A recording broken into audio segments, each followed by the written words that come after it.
মার্কিন যুক্তরাষ্ট্র, চীন কিংবা ইউরোপের বড় বড় দেশগুলো যখন মন্দার আশঙ্কায় কাঁপছে, ঠিক তখনই গোটা বিশ্বের সামনে বুক চিতিয়ে দাঁড়িয়েছে একটি দেশ।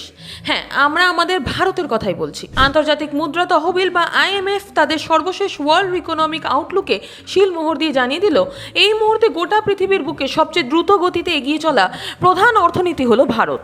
কিন্তু কিভাবে এই কঠিন বিশ্ব পরিস্থিতিতেও ভারতের জিডিপি বৃদ্ধির হার 7% ছুঁতে চলেছে? কি এমন জাদু লুকিয়ে আছে ভারতের অভ্যন্তরীণ বাজারে, আর এর প্রভাব আপনার আমার পকেটে কিভাবে পড়বে? প্রতি বছরের মতন এবারও IMF বা ইন্টারন্যাশনাল মনিটারি ফান্ড বিশ্ব অর্থনীতির একটি খতিয়ান প্রকাশ করেছে। আর সেই রিপোর্টে পরিষ্কার বলা হয়েছে 2026 সালেও বিশ্বের বড় বড় অর্থনৈতিক শক্তিগুলোকে পেছনে ফেলে ভারত তার শীর্ষস্থান ধরে রেখেছে। IMF এর পূর্বাভাস অনুযায়ী চলতি বছরে ভারতের জিডিপি বৃদ্ধির হার হতে চলেছে 7%। একটু ভেবে দেখুন, যেখানে বিশ্বের অন্যান্য উন্নত দেশগুলো 1 থেকে 2% বৃদ্ধির মুখ দেখতে হিমশিম খাচ্ছে, সেখানে ভারতের এই 7% বৃদ্ধি সত্যি অবিশ্বাস্য। কিন্তু এই সাফল্যের খুঁটি দুটো কি কি? IMF জানাচ্ছে এর পেছনে রয়েছে দুটো প্রধান স্তম্ভ। প্রথমত, ভারতের অভ্যন্তরীণ বাজারের শক্তিশালী চাহিদা, এবং দ্বিতীয়ত আমাদের পরিষেবা ক্ষেত্রের অভূতপূর্ব উন্নতি। সহজ কথায়, ভারতের 140 কোটিরও বেশি মানুষ এখন শুধু বেঁচে থাকার জন্য নয়, বরং নিজেদের জীবনযাত্রার মান উন্নত করতে দেদার খরচ করছেন। গাড়ি, বাড়ি, গ্যাজেটস থেকে শুরু করে ট্রাভেল, সব জায়গাতেই ভারতীয়দের খরচ করার ক্ষমতা এবং ইচ্ছা দুই বেড়েছে। আর এর সাথে কাঁধে কাঁধ মিলিয়ে লড়ছে ভারতের সার্ভিস সেক্টর।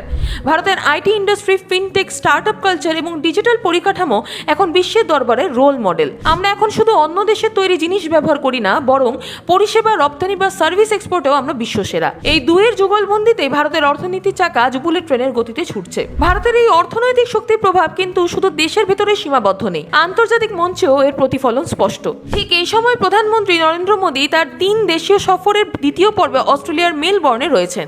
সেখানে ভারত অস্ট্রেলিয়া CEO ফোরামে দুই দেশের রাষ্ট্রপ্রধানরা 2030 সালের মধ্যে দ্বিপাক্ষিক বাণিজ্য $100 বিলিয়ন নিয়ে যাওয়ার লক্ষ্যমাত্রা নির্ধারণ করেছেন। আজ বিশ্ব দেখছে যে ভারতে private nuclear energy sector, critical minerals এবং পরিকাঠামোয় বিনিয়োগ করার জন্য বিশ্বের তাবড় দেশগুলো মুখিয়ে আছে, কারণ তারা জানে এই মুহূর্তে ভারতে বিনিয়োগ করা মানেই নিশ্চিত লাভ। তবে মুদ্রা যেমন এপিটোপিট থাকে, তেমনি ভারতেরও এই দুর্দান্ত প্রবৃত্তির মধ্যেও আজ শেয়ার বাজারে একটা বড় ধাক্কা আমরা দেখছি। ভূরাজনৈতিক উত্তেজনা এবং আন্তর্জাতিক বাজারের অস্থিরতার কারণে সেন্সেক্স প্রায় 1700 পয়েন্ট পড়েছে, কিন্তু বিশেষজ্ঞরা বলছেন এটা সাময়িক। গ্লোবাল টেনশনের কারণে বিদেশি বিনিয়োগকারীরা কিছুটা সতর্ক হলেও ভারতের অর্থনীতির ভিত এতটাই শক্ত যে এই ধরনের ধাক্কা সামলে ওঠার ক্ষমতা ভারতের রয়েছে। তাই স্টক মার্কেটের এই ওঠানামায় প্যানিক বা আতঙ্কিত হওয়ার কিছুই নেই। মধ্যবিত্তদের জন্য সুখবর এটাই যে অর্থনীতি যত চাঙ্গা থাকবে, দেশে তত নতুন কর্মসংস্থান তৈরি হবে, এবার ব্যবসার সুযোগ বাড়বে। সব মিলিয়ে IMF এর এই রিপোর্ট প্রতিটি ভারতীয়র জন্য অত্যন্ত গর্বের। বিশ্বের দরবারে ভারত আজ আর কেবল একটি উন্নয়নশীল দেশ নয়, বরং বিশ্ব অর্থনীতির অন্যতম প্রধান চালিকা শক্তি। ভারতের এই অর্থনৈতিক উন্নতি নিয়ে আপনার কি মতামত? আপনি কি মনে করেন এই 7% বৃদ্ধির সুবিধা সাধারণ মানুষের কাছে কি পৌঁছাচ্ছে? নিচে কমেন্ট বক্সে আপনার গুরুত্বপূর্ণ মতামত অবশ্যই জানান। ভিডিওটি ইনফরমেটিভ মনে হলে লাইক শেয়ার করতে ভুলবেন না। দেখতে থাকুন।